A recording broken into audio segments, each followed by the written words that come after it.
नासिक में जब 1 महीने की कथा थी तो वहां हमने एक कथा सुनाई थी, साईं के द्वारा वर्णित की गई।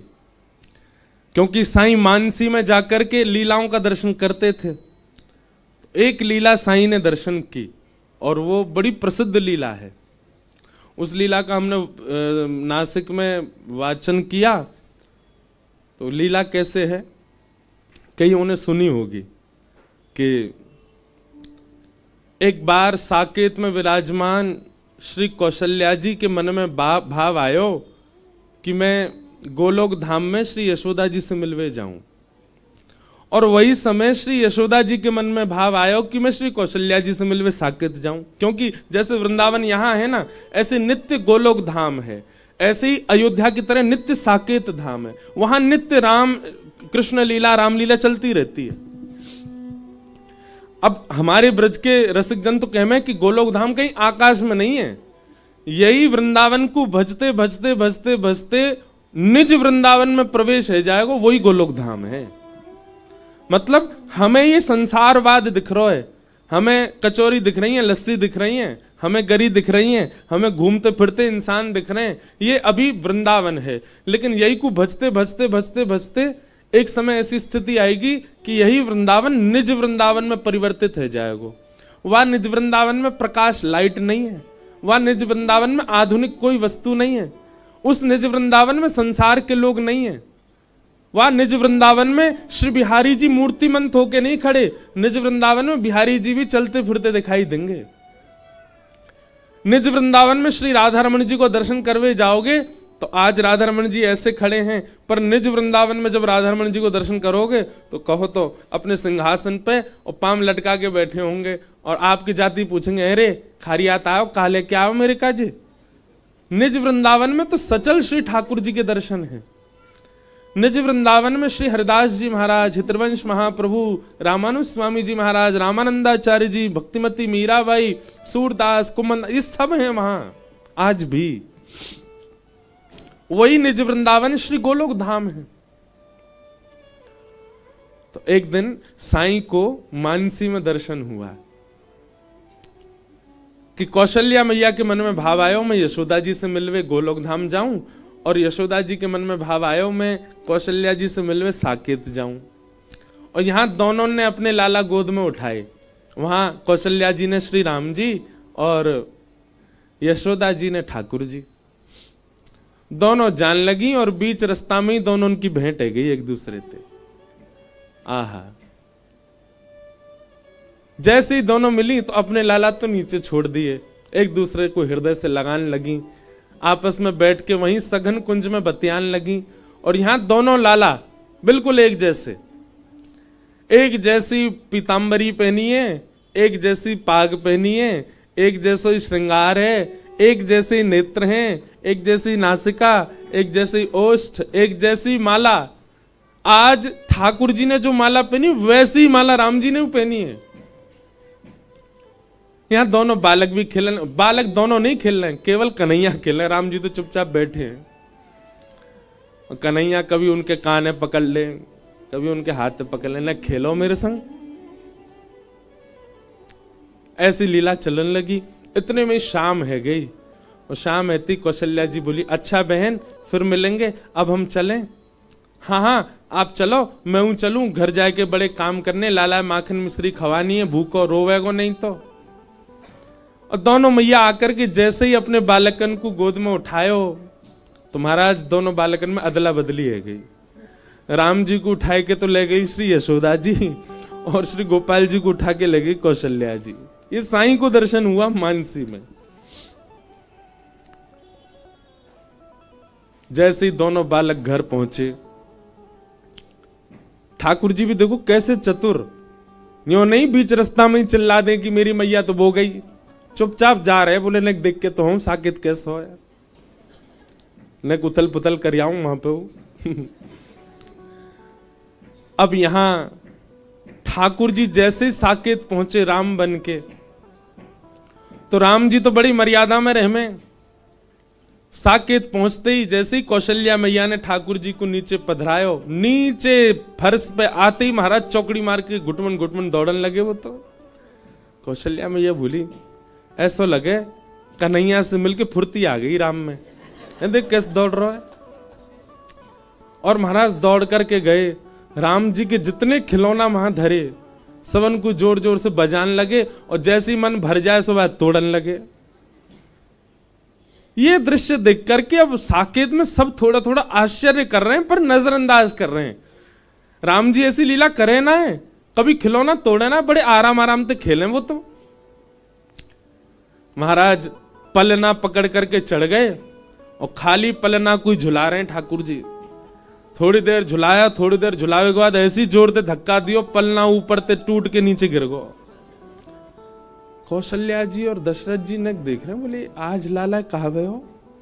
कौशल्या जी बोली मुझे तो लगे अभी अभी यशोदा जी से मिलके आई, उनको लाला बड़ो चंचल है, वहां ने कुछ प्रभाव डाल दियो अपनो हमारे राघव में, थोड़ी बहुत देर में ठीक है जाएगा। दशरथ जी ने आवाज लगाई, सुनो राघव, प्रसाद पावे को समय है क्यों, चलो जल्दी आओ। राम जी को नियम है, एक चौकी पर दशरथ जी बैठे, छोटी चौकी पर छोटी थाली में राम जी प्रसाद पावे। लेकिन वहां नंद भवन में ठाकुर जी को नियम है कि जा थाली में नंद बाबा पा रहे हैं वही में पामेंगे, और नंद बाबा की गोद में ही बैठ के पामे। अब यहां राम जी तो है नहीं, ठाकुर जी हैं। ठाकुर जी घुटमन घुटमन आए, अपनी थाली तो दूर कर दी, बाबा की गोद में बैठ गए और बाबा से कहने लगे मुझे खवाओ। दशरथ जी को भी अच्छा लगा, बोले अरे आज तो राम जी गोद में ही बैठ गए, अच्छा चलो मैं खवाऊं। हाँ पवा। थोड़े थोड़े तिनका उठा उठा करके मुख में दें, एक बार पालियो, दूसरी तीसरी बार तुम्हारा दशरथ जी की उंगली काट गए अपने दांतन से। दशरथ जी मन में विचार कर रहे हैं, राघव ऐसे नहीं करते। इतने में ही तो ठाकुर जी ने कड़ी लाई हाथ में, और एक हाथ में लाई खीर, और दशरथ जी की पूरी दाढ़ी में लगा दी हो, ऊपर से नीचे तक पूरा डाई कर दी महाराज। पीरे पीरे दशरथ जी पूरे नीचे तक फैल गए। दशरथ जी घूम के कौशल्या जी को देखें, जी क्या हो रहा है, इतना प्रभाव उस बालक का। ठाकुर जी को तो पेट भर गो, तुरंत उतर के भाज गए। राम जी के सखा आए, सब आकर के द्वार पर कह रहे हैं, रघुकुल कमल दिवाकर कौशल्या नंदन दशरथ नंदन प्रभु श्री राम, खेलवे को समय है गयो जल्दी पधारो। ठाकुर जी बोले भैया इतनी मर्यादा में कभी मधुमंगल श्रीधामा ना बोले, ये तो बड़े सीधे से बालक हैं। ठाकुर जी निकस के बाहर गए। अब राम जी तो खेल भी ऐसे ही खेले, नेक नेक बॉल खिसकाए दें इधर उधर गेंद थे, वैसे ही खेल रहे हैं बड़ी शिष्टाचार मर्यादा में। ठाकुर जी नेक देर धीमे धीमे खेलते, बड़े परेशान है गए, बोले यार यहाँ तो नेको सुख ही नहीं मिल रहा। राम जी के जितने सखा सबन की चोटी पकड़ी, और चोटी पकड़ के बोले घोड़ा बनो, और उनको घोड़ा बना दे, ऊपर चढ़ जाए, उनकी चोटी पकड़ खींचे, जहां खींचू वहीं को चलियो। कोई में मुस्टिक मारे, कोई में लात मार दें, कोई उठा के फेंक दें सरजू जी में। एक बालक के तो ले गए, बोले तो सरजू जी में डुबाऊंगो। ओ चिल्लाने लगो, अरे माता जी मुझे बच्चे, ये राम जी को क्या हो गया, ये मुझे सरजू जी में फेंकने जा रहे हैं। सब घबरा गए साकेत में, ये आज राम जी को हुआ क्या है। और वहां गोलोक धाम में पहुंच गए श्री राम जी।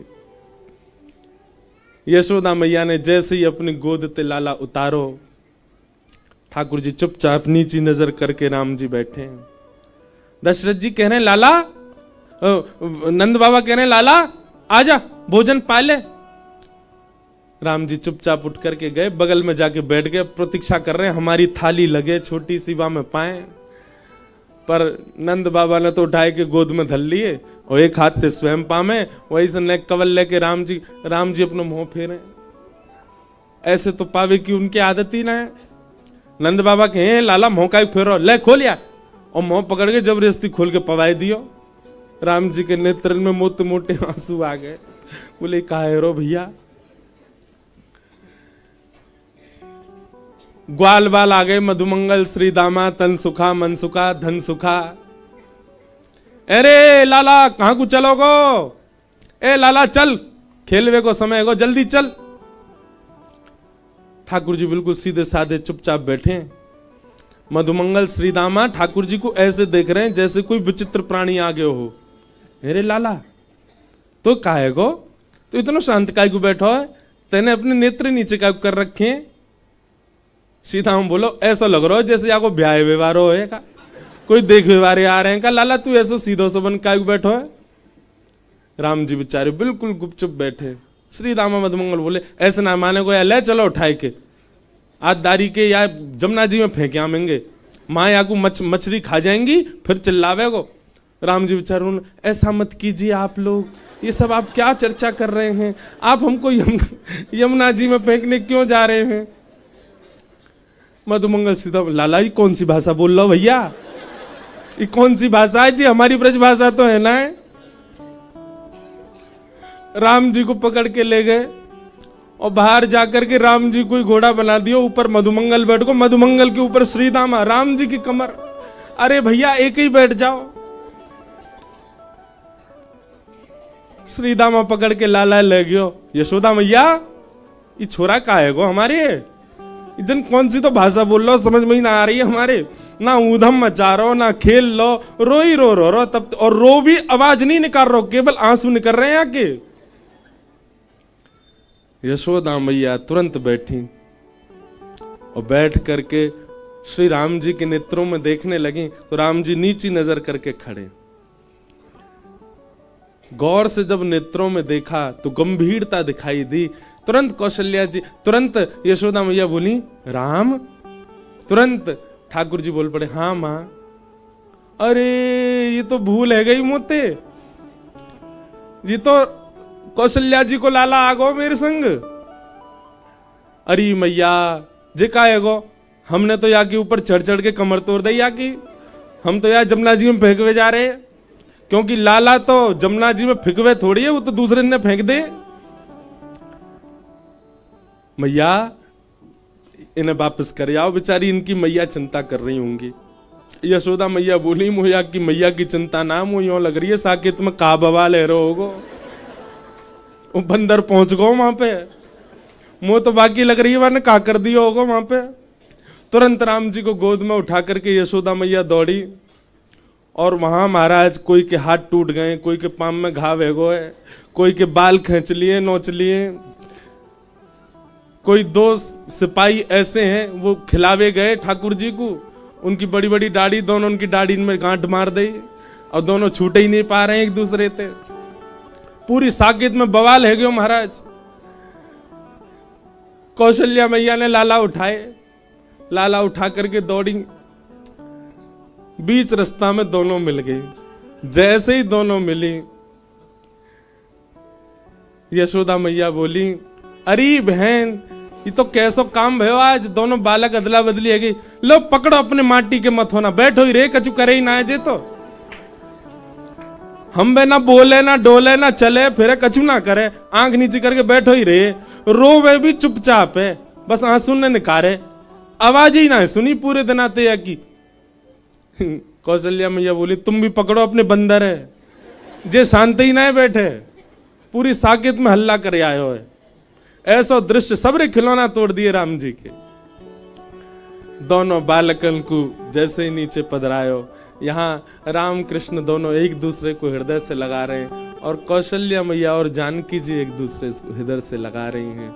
यही स्वरूप को दर्शन हमारे श्री कोकिल साईं अपने मानसी में कर रहे हैं। तो हमने कहा उस कथा में कि किसी में अगर सामर्थ हो तो एक चित्र बना के लाओ। आज एक बालक चित्र वो लेके आई हूं, सामने है। हमने कही ऐसा चित्र बनाई हो कि पता नहीं चले राम जी कौन से और ठाकुर जी कौन से। तो मेरे पास कम से कम 70 चित्र आ चुके अब तक, लेकिन आज साईं के यहाँ की कथा में ही ऐसा चित्र आया जिसमें पता ही नहीं चल रहा कि इनमें राम जी कौन से और ठाकुर जी कौन से। देखो ये यहाँ पे ने वो करो, क्लोज अप करियो, वहां में टीवी में दिखेगा, पकड़ियो भैया ने अच्छे थे, हाँ मेरे भरोसे मत छोड़ दियो। ये देखो सामने दिख रहे हैं, एक से ही नेत्र, एक से ही नासिका, एक से ही मुखमंडल, एक सी पाग, एक सी कदकाठी। अब बताओ यहां में ठाकुर जी कौन से? ठाकुर जी वो हैं जिनने कंधा पे हाथ धर रखो है। क्यों? राम जी तो बेचारे सीधे ही खड़े रहेंगे, ठाकुर जी हैं खींच रहे हैं उनको अपनी ओर। तो इतने दिनों से चित्र बन रहे थे, जितने भी बालकों ने दिए हमको, सबके चित्र बहुत सुंदर, एक से एक अद्भुत। पर हमने कही थी जैसे साईं को दर्शन हुए कि राम कृष्ण में भेद ही नहीं पता चल रहा है, वो चित्र आज साईं की कथा में ही आया है। तो हमारी तरफ से आज ये साईं को ही भेंट है, उन्हीं की लीला की कथा उन्हीं को ही भेंट कर रहे हैं। बोल मिथिले बाबल साईं अमा की। ऐसे हमारे साईं, उनके मानसी के भाव। कभी किसी ने सोचा भी नहीं कि रामकृष्ण भी मिले, पर साईं ने विचार किया। तो धन्य है कि हम इस आंगन में बैठे हैं, उस महापुरुष के आंगन में बैठे हैं जो ऐसे भाव रखते थे ठाकुर जी के प्रति। और ये गोपनीय है। आज वृंदावन में इतने वर्षों से ये स्थान है, वृंदावन के लोग नहीं जानते। हमको इस कथा के लिए, प्रचार के लिए कोई ऐसा नहीं है कि इसीलिए गोपनीय, क्योंकि प्रेम जितना गोपनीय रहा जाए उतना बढ़े। महाराज जी हमको ज्यादा प्रचार नहीं करना कि सब लोगों को पता चले स्थान कौन सा है, कैसा है। जो लोग सुन भी रहे हैं ना, वो भी बाहर से ही प्रणाम कर जाए करियो द्वार को। कभी साईं की आज्ञा होगी तो द्वार खुले मिल जाए तो भीतर आ जाइयो, दर्शन कर जाए करियो। लेकिन यह स्थान अद्भुत है और अत्यंत अंतरंग और गोपनीय है। ऐसे स्थान को हम प्रणाम करते हैं। इसलिए यहां कथा कहना, सुनाना मेरा सौभाग्य होता है। इसलिए यहां मैं भाव से आता हूं।